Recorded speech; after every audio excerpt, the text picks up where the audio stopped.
Hello and welcome to an episode of the Jackass Express Podcast. Today we have joining, well, let's just be honest. Today, just me and Tip showed up, so I think we're going to have a... Yeah, we're running this rough shot. So we're going to, yeah, exactly. It's kind of like a fly-by-night cast for all our listeners out there. We had a podcast this last time, and what had happened is that we were using this new software that unfortunately Tip's voice came out robotic, so we couldn't quite release it. But we welcome... Yeah, and it was actually one of our better podcasts, so all of our listeners, you'll just have to imagine it was the best one ever. Well, I mean, let's not set the bar too high. I mean, otherwise it'll sound like it's not actually one of our podcasts. So, how you been, Mr. Tip? That's true. I've been pretty good. Just been doing some work, hanging out. Not really a whole lot's been going on, but it's been good. Yeah. And you? No, about the same. We've been working on a lot of projects through this Why Did Ask For podcast side, and I've learned very quickly how old I am. And I don't want to say old in terms of like I'm, sitting in the rocker, although sometimes I wonder when it comes to computers, it might as well be. But I had no idea how Steam worked. And Steam apparently is this really popular video game utility tool that I had no idea what it was. And then once I got it, I had such a hard time navigating it. And I'm thinking, am I losing it? Or am I just getting older? Or am I just indifferent? I mean, do you have times? I think it's that you're indifferent because I can use Steam no problem. That being said, some of the things kids say nowadays or do, it just kind of... I just want to, I don't know, yell at them, tell them to stop. Sock full of oranges to the face. Yeah, I know what you're talking about. Yeah, it's just like kind of, oh, you kids. And that's the best way we can do. Yeah, and I think they just... I mean, don't get me wrong. It's like they come up with these amazing ideas. Like I've met this one young gentleman named Mr. Jesse Smith, and the guy is talented beyond belief. He's actually teaching me about vector imaging versus how to do pixel art.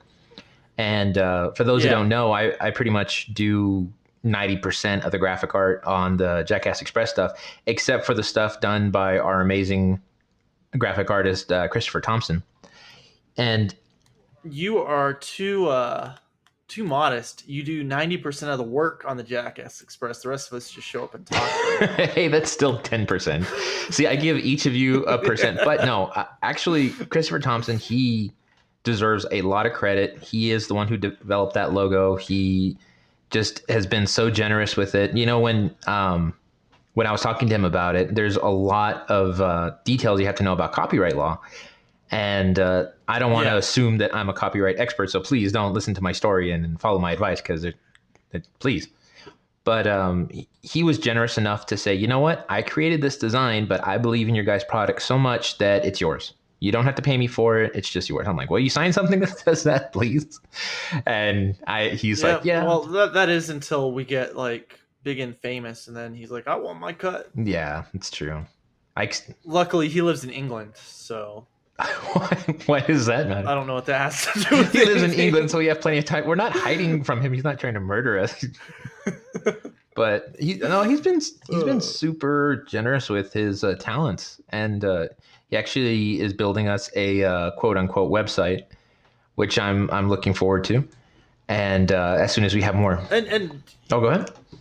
You know what's crazy about it is he's not the only one. I mean, I'd be remiss if we ignored Brendan in all of this. Oh, yeah. Because he gave us that amazing theme song and then redid it for us in acoustic and has sat with us countless hours recording a couple episodes. So, I mean, we come across these guys that I don't know if we deserve to be given all these great things because we're just kind of languishing. Well, I think what they appreciate, and I'm hoping what they appreciate is that we're not the type of people who are like, oh, where's your product that you promised us? It's got to be here on time. It's got to be here on schedule. We're not. We're very much like, hey, you know what? We're a group of guys that like hanging out, and we want you to come hang out with us. And it'd be awesome if you want to contribute to this thing that we're doing. I mean, we've been doing this since what, 2010? Jackass Express stuff. And I think so. I believe so. We're at year 5 already. yeah, and it just these wonderful, amazing people have just fallen into our lap for one way or the other. And they've really, I mean, helped us shape what we wanted the Jackass Express to be. And I think they just kind of like that, where it's just, no, well, you know what? They're having fun. They're having fun. And if one day fun means something more than just hanging out, that's great. But I think ultimately the biggest dream for any group of friends is to be able to hang out and somehow make a living off of it, like playing video games or something. And we have not gotten quite to that point yet. Now, one thing I want to bring up, because it's just come across my my internet feed. I don't know if you're a big Game of Thrones fan. Game of Thrones. No, I prefer Game of Thorns. I like that. Yeah. But I love this show. And ever since the end of season 5, everyone's been like, oh, is Jon Snow dead? This and that. And I think the creators and the actors are messing with us. Because, I mean, the story should be dead and done with. Hey, the guy died at the end of the series. That's all we're going to say about it.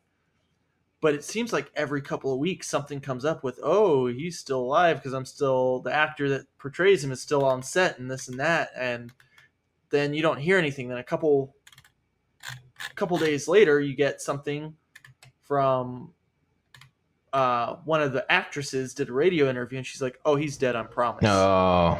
And it's kind of like, stop messing with us. And it's just one of those things where I'm hooked and I want to know, but I'm not getting any answers. Because the season doesn't start till like February or something like that. Well, that's pretty cool. I mean, I've heard so much about Game of Thorns, and I really, like, I've wanted to get into it. I just, April started watching it with me, and she said, here, you're going to like this show. And I started watching it, and I don't know, something about it was just too, and this is just my opinion. I'm not saying this is fact, but it was too much. Like, it was like, I love the story. I love the concept behind it, but I almost feel like it's got too much of the modern day. They have to show sex scene everywhere. They have to show somebody's head lopping off somewhere every 5 seconds. And I'm like, I don't know if this is the type of story I'm into. And so April told me, look, okay, I don't like it for those reasons either. What you need to do is read the books first, and then you can go back and watch the show, and you'll be able to say, hey, okay, they're trying to tell the story here, and you won't be paying attention so much to the other stuff. Well, I try to give the books a try, but I always get, I don't know, like I don't know if it, again, probably because I'm old now, but I've like more of the books that I read now are mostly like how to discover your innermost potential, like the self-help books and all that stuff, books on like accounting manuals, computer stuff. And I don't know why, but it's just like, I've gotten greedy with television shows and with books. I'm like, unless I'm getting something from them, I don't really got a whole lot of time for them. And it doesn't mean they're not good. Don't get me wrong. I get massive enjoyment from Game of Thrones and people's heads getting chopped off and movies flying around. And that's just me. I get great enjoyment from the show. I think it's fantastic.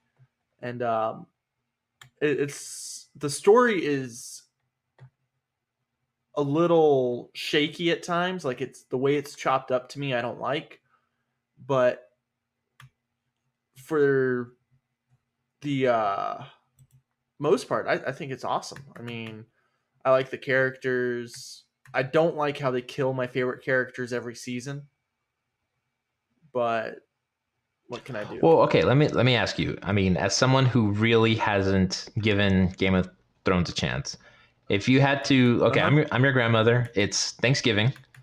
You're having to describe to me. I go up to you, Tip. Tell me about Game of Thrones. What is it about? What's that show about?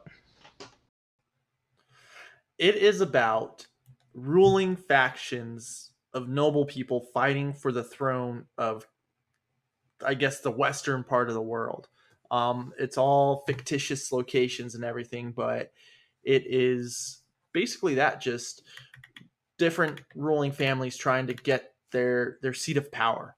And there's the reluctant people to the north that don't want anything to do with anybody else, but they're still part of this little battle. And then there's the people, the Lannisters. They're like the most power hungry, where they'll do anything to stay in power. And then there's the Martells that really don't want anything to do with anybody. They're good being to the south by themselves and living their own ways. And it's just different ways that these different noble families interact and their armies interact, and it's interesting. It's a lot of fun. Well, I mean, I'm not like personally, I'm not against it. Like, I'm sure it's great, but yeah, you actually described it in a way that now I think I understand what the premise is. Yeah, it's just unfortunately the problem with this show is every time you start to like somebody, they die. Yeah. And I think it was like the second episode where I'd have to watch the whole series again, which I wouldn't mind. But very early on in the episode, my favorite character dies. Like, he's killed for no reason. And it's just kind of like, oh, man, this is my favorite guy. Then I started liking someone else, and I was like, oh, man, that guy was cool, too. And it just kept happening. So yeah, and I feel like not only that, but the show's very like spoiler heavy, isn't it? Like, if you're not actively really on top of the show, then you actually stand the risk of having it completely destroyed for you, because because like you have so many people that are watching the show and they're talking about it. And so if you're not absolutely like clear that, hey, I have not seen this show, please don't ruin it for me, you're going to hear someone talking about it, and then it's just going to completely ruin it for you. Yes, and that's because the fans, and that's the same with any fans of any book, are assholes. And some fans are better at keeping secrets than others, and Game of Thrones fans definitely are not. Why is that, do you say? I mean, is it kind of like a hipster thing where it's like, well, hey, I watched it, so I'm going to show that I watched it, and I watched it before you, and because I did, and somehow it's better. I think it's because, not for that reason, but there are aspects of the book and the show where you see something and you just have to talk about it. Like, it hits you where you have to say something. Like, there was an episode where oh man, now I'm gonna feel like an ass for ruining it. Just if you don't want to know spoilers, just lower the volume real quick and turn it right back up. Yeah. Well, like there was a string of episodes this last season. One episode, a girl gets raped by her husband, and everyone starts talking about that because they're in uproar, blah blah blah. Maybe 1 or 2 episodes later, another girl is burned alive by her father. So it's just like you get hit with these images and you have to talk about them. And it's not that you want to, it's just it happens. Yeah.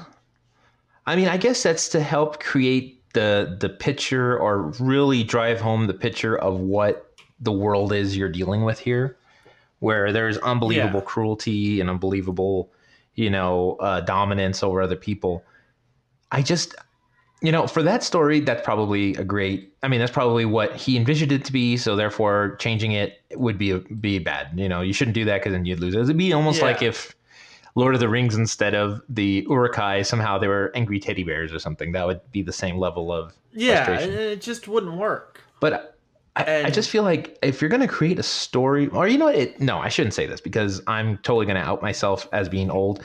But I feel like if a story depends on those things, then it's not really as great a story as it could have been.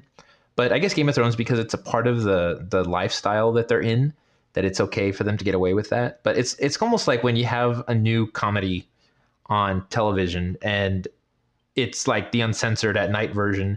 So every other word is like, a swear word. You wonder if it's comedic because the writers are good, or it's comedic because they know how to play to the dumbing of audiences, Yeah, I understand. And the story doesn't need all that stuff to happen. It does, and you don't really notice it, I guess, in a way.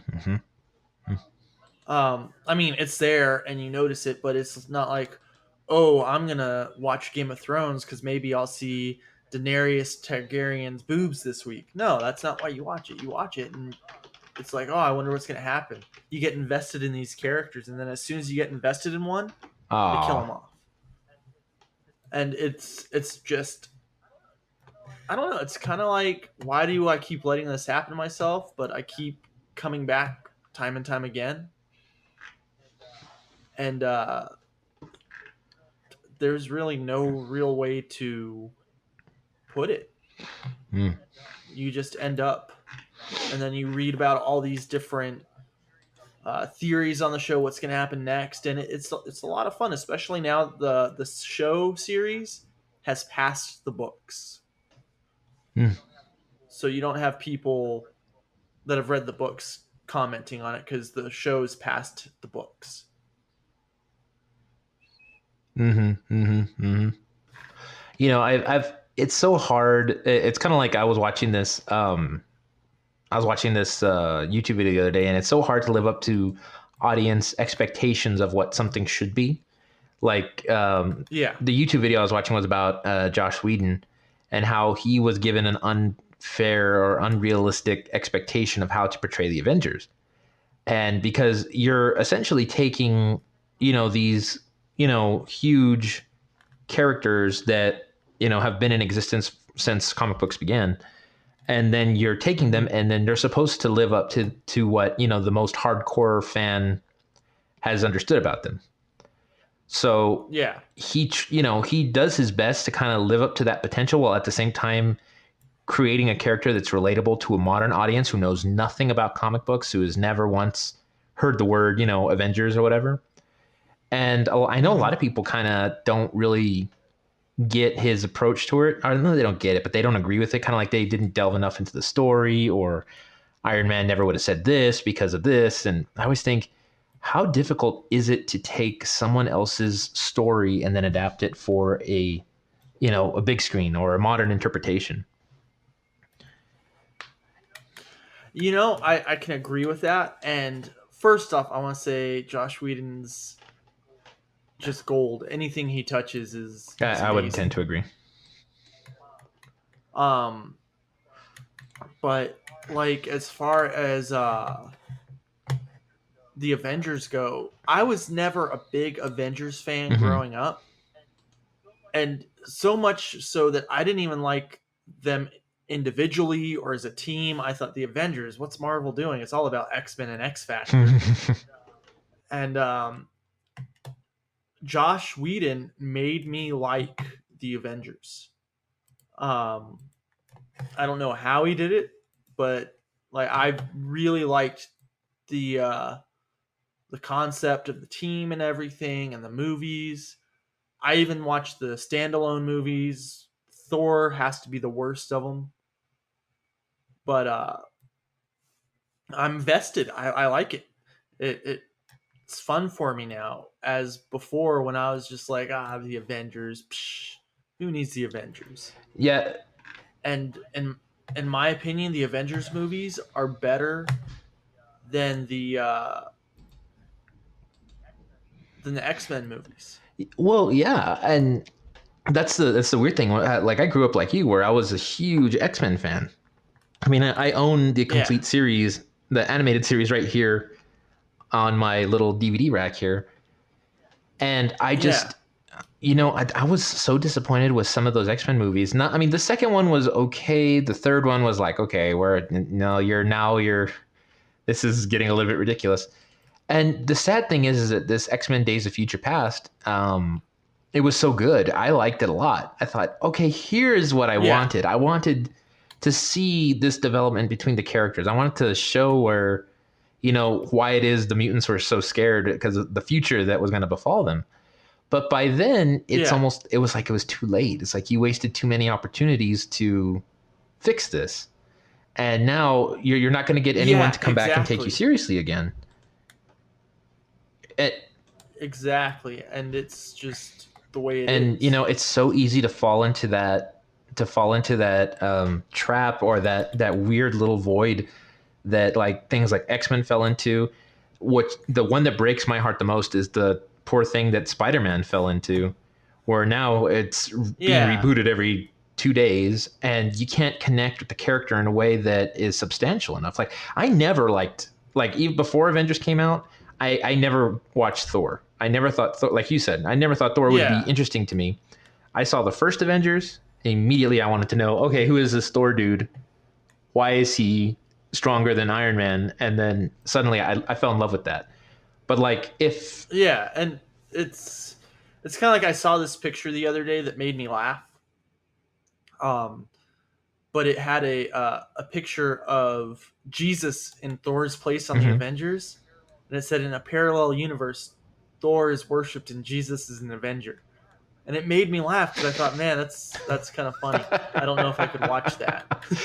Well, I won't be wrong. There's something very, very satisfying of the idea of thinking of Jesus as an Avenger. That would be Yeah, awesome. Okay.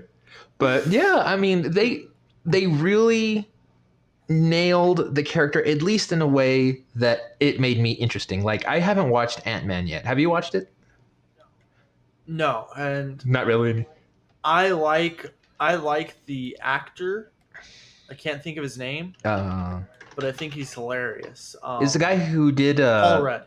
yeah, the guy Paul who Rudd. did Green Lantern, right? No, that was Van Wilder's. What's Ryan Ah, Reynolds, yes. who is now the new Deadpool. That's Which okay. You're right. You were I'm correct. kind of iffy on going to see Why? because I have this idea of Deadpool in my head, and I want it to Did you see stay the that way. trailer? And I did, and it's close, but still kind of. Really, just kind of. It's because I have that idea of it in my head, and that's something I'm gonna have to get behind. But Deadpool we'll to see. me, and this is gonna sound like an oversimplification, but Deadpool appears to me, and I don't know anything about Deadpool, like a dark Spider-Man. Like a Spider-Man was like evil in some way, but still had his sense of humor. Kind of, and that's how Deadpool started off in the comic books, as kind of like a darker person with a sense of humor, but just kind of not a hero. He was an assassin. He was a mercenary, and then somewhere along the lines, he becomes this hero, and it's I don't know. It's one of those things where it's like, huh, I like you, Deadpool. And then I don't want to see him follow into the same trap as the Spider-Man movies or um, Batman. Batman's a prime example. Yeah. The first Batman movie was good. Then they switched actors, and in Batman Returns, it was okay. And then they screwed everything up when they brought George Clooney for Batman and Robin. Yeah. And then I think it kind of died for a while. I don't remember anything between Batman and Robin and the Dark Knight series. But the Dark Knight series, they brought it, and it was perfect. If you heard that, I'm very, very sorry. What did Oh I no, hear? this stupid thing went off in the background in my audio. Never mind. Go on. Yep, you were saying.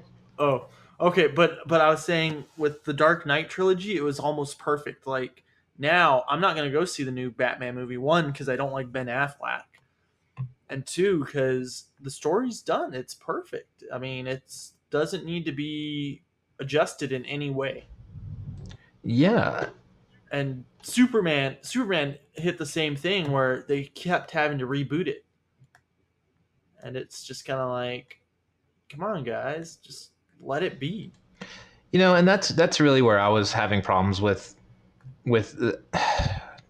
Yes, it was very unfortunate that Heath Ledger passed away, and that is something that probably derailed the success of that franchise. Yeah. I would assume we would be on, you know, The Dark Knight, you know, goes to Hollywood at this point, number 5, if Heath Ledger were still around.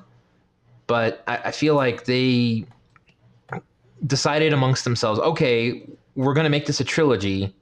We're stopping here. We're not going to do any more movies because we don't have Heath Ledger to play as a Joker, and we're done. And maybe that's a wise decision, but it's like you guys took this brilliant Batman that you created. Granted, it was, you know, Christian Bale, and he's not the most, you know, easy person in the world to work with.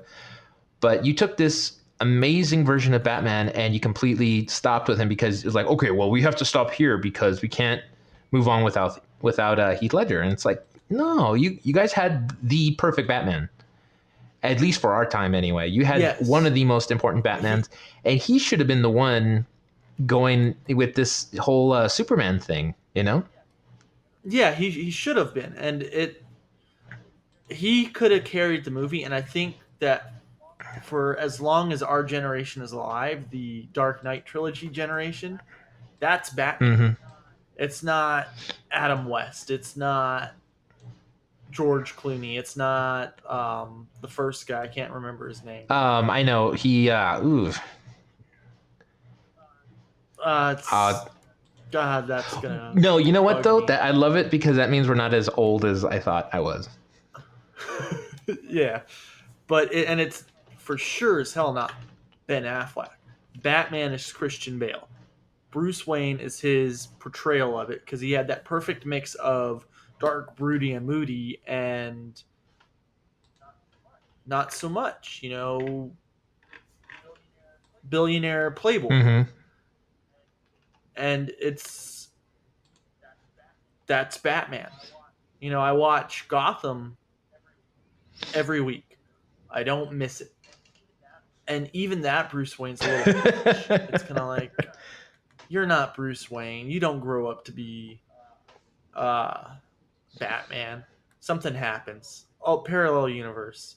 But he is the best Bruce Wayne. Christian Bale so far. Mm. You know, and it's so weird because by the way, it was Michael Keaton, I think. Yeah, Michael Keaton. That's right, from Multiplicity. And we were talking about Gotham actually on this other podcast, and one of the people there, her name is Fuzz, started talking about how Gotham is good except for the fact that it kind of plays too much with the setup of who the character is going to become. Kind of like, you know, the I guess the guy who's Scarecrow, that the way they leave him off is in a field and he looks up and then there's a Scarecrow. So, you know, obviously he becomes the Penguin, right? So it's like, how do you handle? Well, it's like with Gotham, the Penguin by far, I like his buildup. I like how he's consolidating power and everything. I think he's getting a lot of character development. And Commissioner Gordon's getting a lot of good character development. And then they come in and it's like, oh, we got to develop a character for the Joker. We got to bring in this Joker character. And the guy they brought in, he's good. He's crazy as all get out. But no, even in the comic books, the Joker's backstory isn't really known. We know nothing about the Joker prior to him being the Joker. And they're trying to develop that, and you don't need to, because that's not part of the Joker's mystique. Well, from my understanding of the comic book background, like, he used to be like a psychiatrist, and then he just kind of broke because of how bad. No, that was Harley Quinn. That was Harley Quinn. Yeah, the Joker, his backstory, there's so many different things to it, but there's no real backstory, because even the Joker says while he's telling these stories, I've told so many lies, I don't even know what the truth is anymore. So you're sitting there and you're like, well, where did the Joker come from? And it's just, for me, that's what makes the Joker. Is, you know, everything you could possibly know about Batman, and you know nothing about his counterpart, his evil counterpart. Yeah. I just feel like it all goes back to what we were talking about initially, which was just that the tremendous responsibility that any director has when taking a beloved project and then turning it into something bigger or something more or something true to the original but also relatable to modern audiences. That's almost an impossible task. Which is why Josh Whedon should direct every sci-fi and comic book movie for the rest And of the his star life. should always be Nathan Fillion and Yes. and Robert Downey Jr. and every movie. Absolutely, yeah. You know, New Jedi is from Serenity, and just kind of make it work. Okay, so which was the show that got saved through crowdfunding? Was it Veronica Mars? Yes, Veronica Mars got Was that saved also Joss Whedon? Was that also what? Joss Whedon, Veronica Mars? Let's find out. I'm gonna look into it too. The glorious thing about podcasts is we are not prepared at Absolutely all for any not. of them, but we can sound like we are by just Googling in the middle of it. And well, I mean, it's pretty that's understood that that's how podcasts work. I mean, you have questions and you just hear it in the background. Click, click, click, click. You know what? Joss Whedon was not involved with Veronica Mars. Okay, well, that answers that question. Because I was going to say that was one of the, like, when you have something nerdy enough that it is saved through your fans. Like, there was a show called Chuck on NBC that me and my wife loved. I mean, it's awesome. It had Zachary Levi in there, and oh man, one Adam Baldwin, not part of the Baldwins, but just happens to have the name Baldwin. And then that one girl, I forget her name. I can't remember her name. I'm gonna look it up right now. But Yvonne Stravinsky, and they were only going to run like 5 seasons or something like that, and they were able to save themselves because they worked out this deal through Subway, where they could, where Subway would, I guess, give them the money they needed to make their show, so long as their show helped them buy Subway. So during the show, you'd see where they're always plugging Subway, and someone's always has Subway with them. And well, Subway did need a new spokesman ever since the whole Jared fiasco. That's not good. But no, I understand what you're saying, and what makes me mad is there's a show, Stargate Universe, that was fantastic, and it got canceled in the 2nd season. So now, as far as I know, in my mind, these guys are just floating around frozen in space. And I want to know how the story ends, but I can't. And that's the problem with TV shows, is they never finish the story. Especially these incomplete ones. It's yeah. But I guess it's okay in a way that they directors have been doing this for a long time, and I don't necessarily agree with it, but then I always think if I was put in their shoes, kind of like the pressure of directing that beloved thing is you leave the ending to the interpretation of the audience. So it's like the Rocky 3 photo finish. You don't know who really won that, but you can decide, okay, because I am a huge fan, I'm going to be biased towards this side. So obviously this is what has happened. Oh yeah. And that's your prerogative. Whereas for me, I need the story to be finished. Closure. And yeah, I need closure. It's okay. I do too sometimes. And that I give Josh Whedon all the credit in the world, because not only has he taken on the Avengers and stuff like that, but he is taking on Star Wars. And I don't know I would necessarily do that just as a director in general. But, he is stepping up to the challenge. And unfortunately for him, I love Star Wars and I love his previous work, so I'm holding high expectations. So there's a lot of room for failure here. Oh, okay. I didn't know that. Yeah, he's being thought of to direct a Star Wars. I didn't know that. Oh, he's directed this one that's coming out. I thought that was what's his face? Michael Bay. No. If Michael Bay ever directed a Star Wars movie, I'd kill just messing myself. with you. But that'd be really cool. Wait, Josh Whedon may direct Star Wars Episode 9. You know the. He's directing episode 7 Oh too. wait, okay, hold on. I want to have our fact check because you know how we believe in fact checking here at the Jackass Express. Oh yeah, Absolutely. Episode. it's directed and produced by J.J. Abrams. Okay. That's who I was thinking of, but that's a producer. Okay, well here's a. Oh wait, so Is it never J.J. mind. Abrams? I went on this whole Josh Whedon. That's okay because thing. he is being asked to direct episode 9, I think. So that's not too far off from what we were talking about. But It is, because I just went going all over this guy's things, and I don't really like J.J. Abrams. Aw. Well, I mean, yeah, J.J. Abrams, leave him alone. He's a. I'm gonna give him benefit of the doubt, but wow. I mean, he did a really good job with. What was it? Wasn't he the one that did Star Trek? Yeah, and Star Trek. So there you go. Darkness. So it wasn't so bad. It wasn't so bad at all. Yeah, it wasn't, but still, Joss Whedon's. You know, this is what I love about Joss Whedon.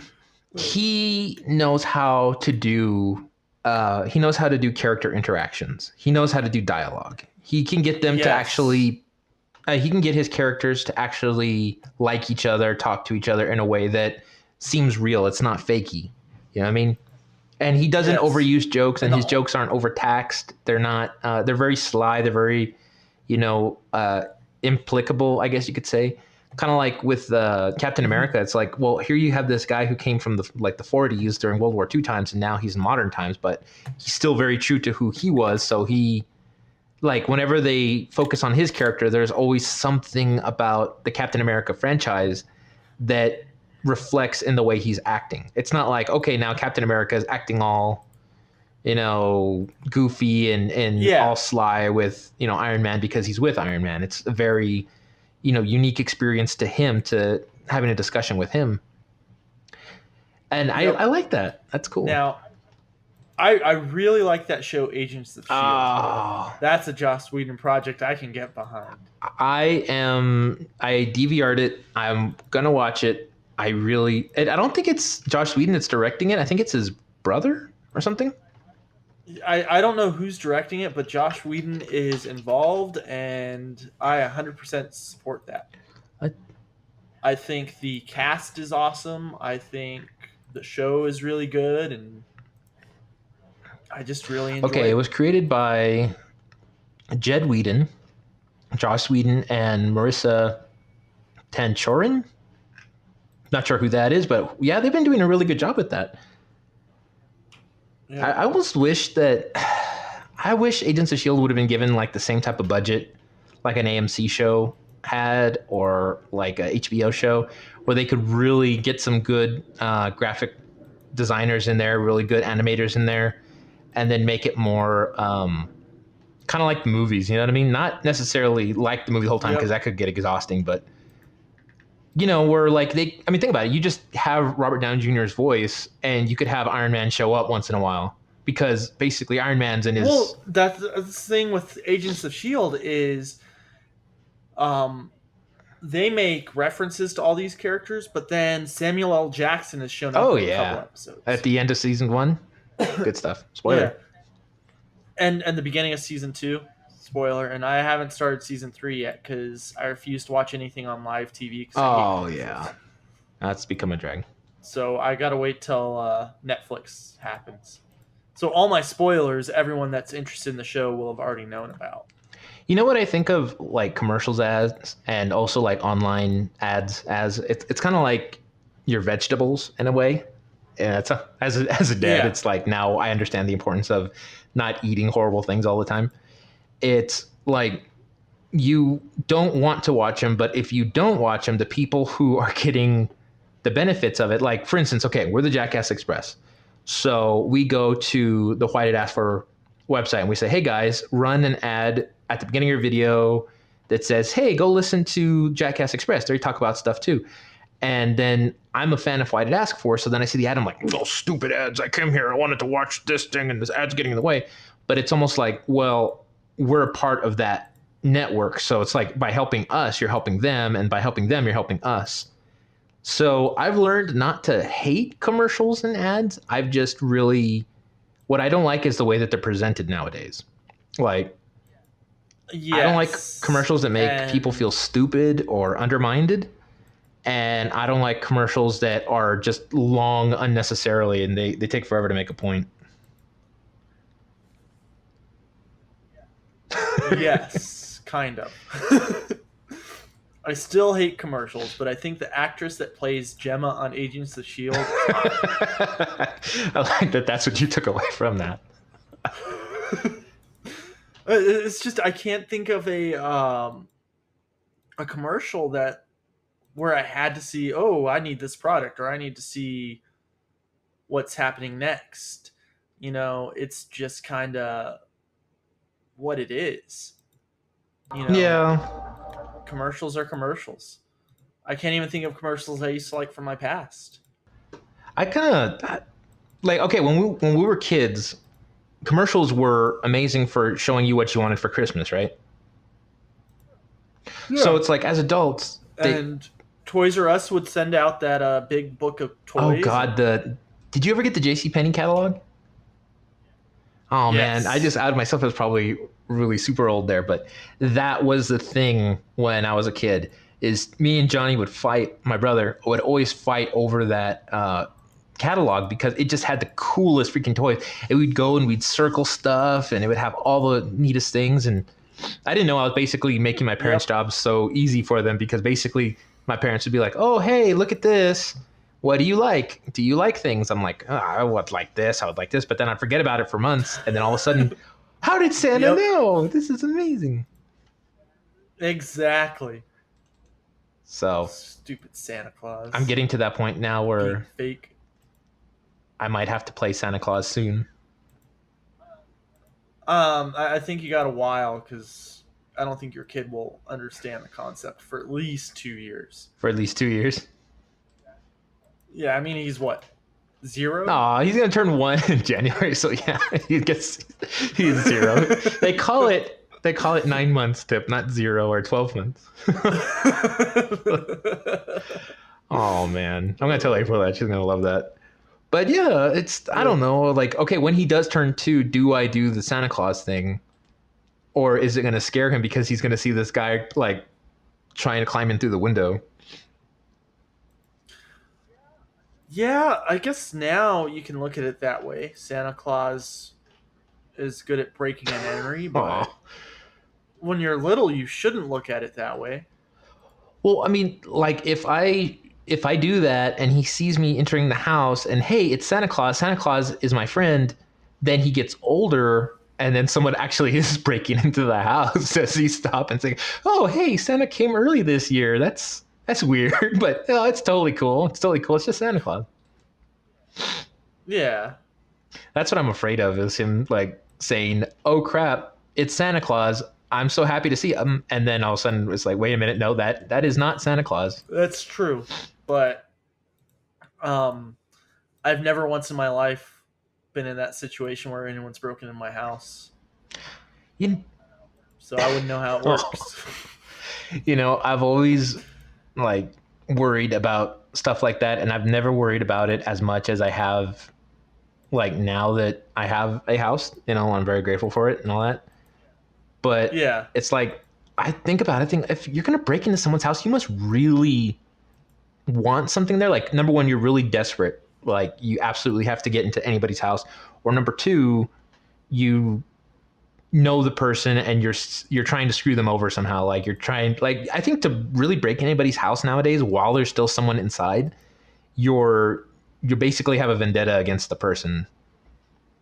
Because it's not practical. It's not, you know, it's not efficient. It's not, you're probably going to get caught. So, but then at night, man, sometimes you hear the walls creaking, you hear, you know, you hear sounds that sound like doors, and it's like, oh crap. So then, of course, as the guy, you're the one that, go get up and check it. You have to make sure that, oh God, what am I going to do? You know? But then, it's a weird thing your imagination does. It's like you hear a thump and you assume, okay, somebody came into the house. Yeah, and I live by myself, so I hear noises and I have to go check them, or else they don't get Right. checked out. So a lot of noises don't get checked out. But I kind of miss apartment living because where I lived, I was on the third floor, and I knew for sure that front door was locked. So it was like the only other way into there was the balcony, and I always told myself, if someone comes into the balcony, they pretty much deserve to break into the apartment because that's not an easy job. Yeah, and the way I see it, I have this gate that works 95% of the time that people have to put in a code to get through, and they have to drive up and find my apartment, and then they have to pick a time when I'm not home. And it's almost if they can pull it off, then it's almost statistically impossible. Yeah, go ahead. For them to just happen to land on your particular apartment. Yeah, and that's just the way it's going to be, and that's the way I like it. Very cool, very cool. All right, Mr. Chip, I don't know if you want to keep going for a little while longer, but if you're okay with it, I was thinking maybe we wrap up this podcast a bit early and move on to different things. That sounds good. All right, guys. Well, thank you for listening to the Jackass Express podcast. I know it's a little bit played out, but we're at jackassexpress.blogspot.com. We're at twitter.com/jackassexpress. And if you've been following the hints, we're also at facebook.com/jackassexpress, where we update pretty much every day little news stories that we find interesting and are always open and welcoming of any opinion, thoughts, and stuff that you would like to talk about as well. Also, be sure to check out our sister podcast, the Why Did Ask For podcast, on iTunes as well as their blog. And we will see you next time, I believe. Yes, and I think that's the first time we've mentioned Facebook all podcast. We're old. Leave us alone. Farewell. But yeah, Bye-bye. See you